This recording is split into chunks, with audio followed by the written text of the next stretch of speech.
makanya setelah bergabung dengan Gerindra, meninggalkan dunia bisnis, fokus saya adalah memberdayakan ekonomi kerakyatan yang ditugaskan oleh Pak Prabowo.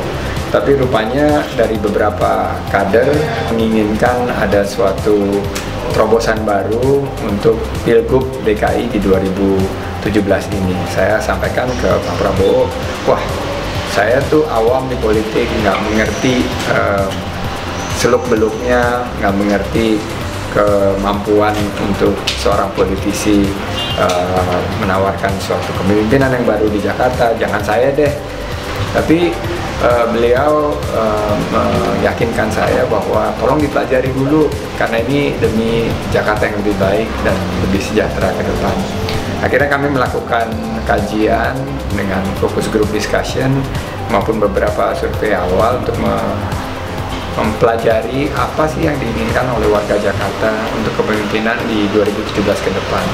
Ternyata warga mengeluhkan tentang kesejahteraan mereka, melihat lapangan pekerjaan yang semakin sulit didapat untuk anak-anak muda, dan bagaimana UKM-UKM di Jakarta itu sekarang ini mulai terpinggirkan, usaha mikro apalagi.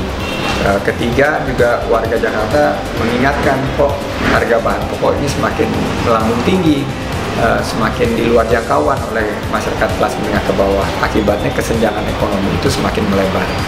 Nah, berangkat dari hasil temuan awal tersebut, saya memberanikan diri untuk menawarkan suatu solusi. Karena kalau masalahnya adalah lapangan pekerjaan dan menstabilkan harga untuk lebih terjangkau bagi masyarakat kelas menengah ke bawah, saya memiliki kemampuan ilmu untuk perubahan bagi Jakarta supaya masyarakat Jakarta ini bisa terberdayakan. Ya alhamdulillah kita mulailah prosesnya.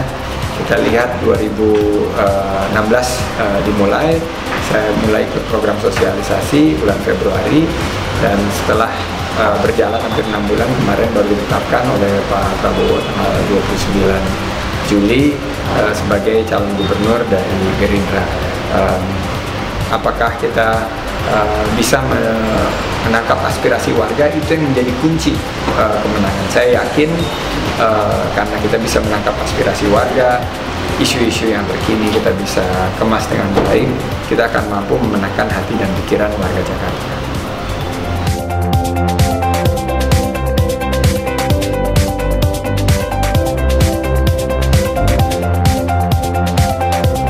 Kalau kita lihat dari hasil temuannya bahwa lapangan pekerjaan adalah hal yang diinginkan oleh warga, saya memiliki suatu terobosan yang berbasis kewirausahaan.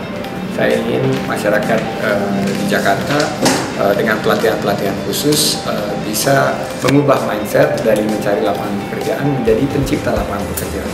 Banyak sekali aspek teknologi dan digital dan peluang usaha bagi masyarakat, khususnya kalangan muda, bila mereka diberikan pelatihan, diberi modal, diberi juga lahan usaha yang sesuai dengan kemampuan mereka. Beberapa program-program pemerintah provinsi harus diubah orientasinya dari menciptakan lapangan pekerjaan itu dilakukan oleh pemerintah menjadi sebuah kemitraan antara pemerintah provinsi dan dunia usaha. Ini yang saya selama ini selalu melihat ada potensi kolaborasi dan kemitraan yang bagus.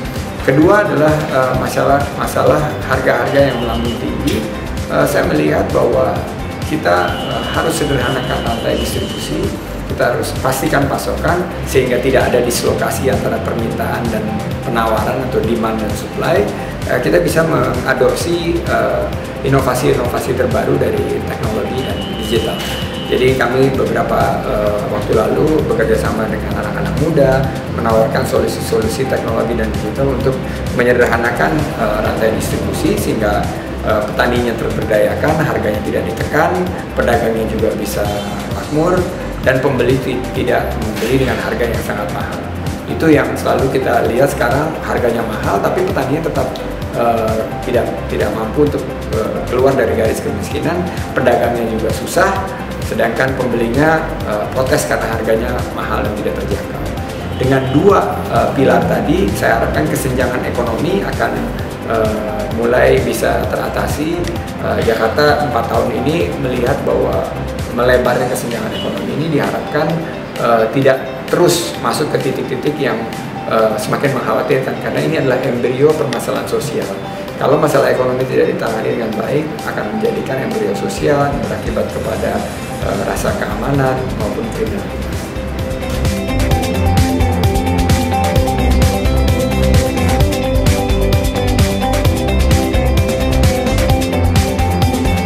Ya, Kitab Kuning itu seperti kita ketahui menjadi panduan dari pesantren-pesantren yang ada di Indonesia. Saya rasa ini adalah bagian daripada nilai-nilai luhur kita. Saya bukan dari kalangan pesantren atau santri, tapi saya dikenalkan Kitab Kuning itu oleh mertua saya, Pak Abdullah Sinasuki. Abdullah Sinasuki bilang, kamu paling nggak harus tahu nih kalau kamu mau belajar tentang Islam itu dengan Kitab Kuning, karena di situ tercantum nilai-nilai filosofi daripada Islam yang rahmatan lil alamin, Islam yang sangat toleran, Islam yang sangat mengedepankan keberagaman, dan Islam yang betul-betul Indonesia.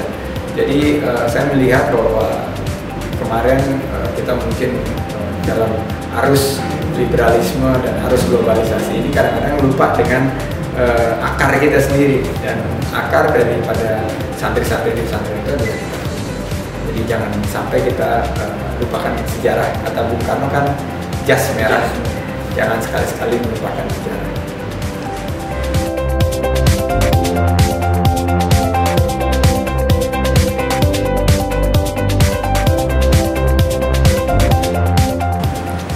Dengar aspirasi rakyat.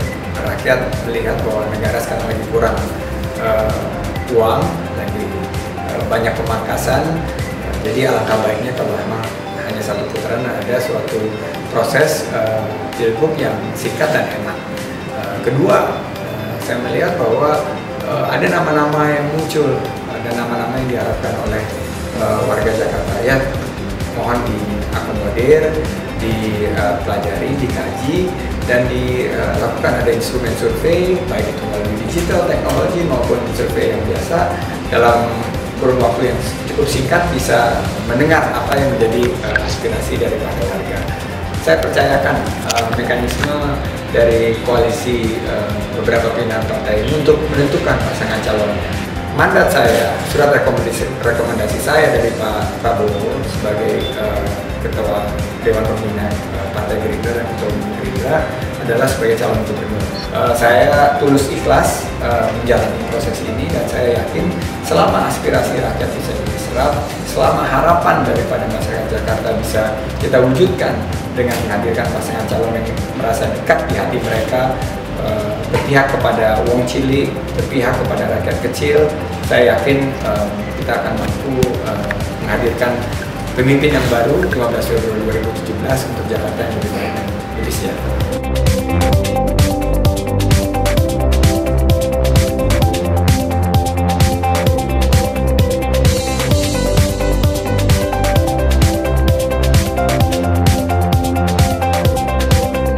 Saya melihat bahwa mereka menyatakan bahwa pemerintah provinsi itu tegas kepada rakyat kecil, tapi kepada pengembang mereka selalu memberikan kelowongan dan kelowongan yang tidak diberikan kepada rakyat kecil.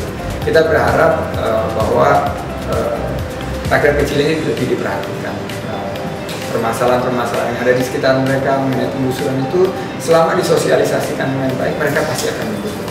Selama mereka bisa diberikan harapan tempat tinggal mereka, tapi bukan hanya tempat tinggal, tapi juga aspek perekonomiannya, aspek sosial, aspek pendidikannya, aspek berbudayanya mereka pasti akan mendukung program pemerintah provinsi. Kuncinya adalah sosialisasi dan pendekatan kepada mereka, memanusiakan manusia, ngomong ke wong. Ini yang saya rasa hilang dari pendekatan oleh pemerintah provinsi mungkin 2-3 tahun terakhir. Kita tuntas ikhlas untuk menjadikan Jakarta lebih baik, lebih sejahtera, dan mengembangkan suatu kewirausahaan, menciptakan lapangan pekerjaan, menjaga harga bahan pokok yang stabil, yang terjangkau untuk rakyat kecil, dan terakhir kita kembalikan rasa aman dan nyaman buat warga. Sukses.